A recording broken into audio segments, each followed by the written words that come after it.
manusia nanti ketika mereka dihisab oleh Allah itu dibagi menjadi dua, ahlul afiyah, ahlul musibah. Ahlul afiyah itu siapa? Orang yang jarang diuji dengan sakit, orang yang jarang mendapatkan ujian dalam kehidupan, jarang mendapatkan kesempitan. Namanya apa? Ahlul afiyah. Ada yang kedua, ahlul musibah. Ahlul musibah itu siapa? Orang yang hidupnya banyak sakitnya, banyak ujiannya, kesempitannya, kesulitannya. Itu namanya ahlul musibah. Ya. Ketika mereka dihisab oleh Allah Subhanahu wa taala, Allah kemudian menyampaikan bagi dua, ahlul afiyah dengan ahlul musibah. Kemudian Allah berfirman, "Uhsub." Hisab itu ahlul afiyah, ahlul musibah dulu. Ahlul musibah kemudian dihisab oleh Allah lebih dulu. Para malaikat menghitung satu persatu perbuatannya dan menghitung bagaimana ujian yang dia rasakan dalam hidup ketika bersabar.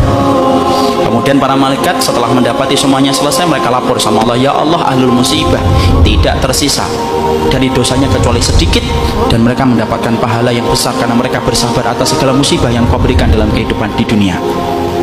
Antum tahu? Allah kemudian berfirman, "Utuhum salasa." Kasih mereka tiga perkara: khairan, mangzilah, dan afiyah. Khairan, beri mereka kebaikan. Kebaikan kalau di akhirat apa? Surga. Beri mereka yang kedua, mangzilah.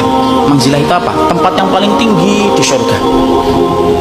Tempat itu tidak bisa diperoleh dengan sholat, tempat itu tidak bisa diperoleh dengan sedekah, tempat itu tidak bisa diperoleh dengan haji dan umrah. Tempat itu hanya bisa diperoleh bagi orang yang mereka diuji oleh Allah dalam hidupnya dan dia bersabar. Dan yang ketiga, afiyah, kasih mereka kekuatan untuk menggantikan kekuatan yang aku ambil ketika aku menimpakan musibah kepada mereka. Maka ketika mereka dinaikkan ke tempat yang tinggi, ahlul afiyah, sebelum dihisab mereka mendongakkan kepala saking tingginya mereka. Dan ketika mereka melihat kedudukan ahlul musibah semacam itu, mereka sebelum dihisab berkata kepada Allah, "Ya Allah, kalau kami ngerti di balik setiap ujian seberat ini Engkau mengganti setiap kesulitan mereka, tolong ya Allah hidupkan kami lagi, lalu kasih kami ujian, potong-potong daging kami, daging-daging yang kecil, kami sabar untuk merasakan itu sampai mati, supaya kami mendapatkan tiga yang Engkau janjikan kepada ahlul musibah, saudara-saudara kami."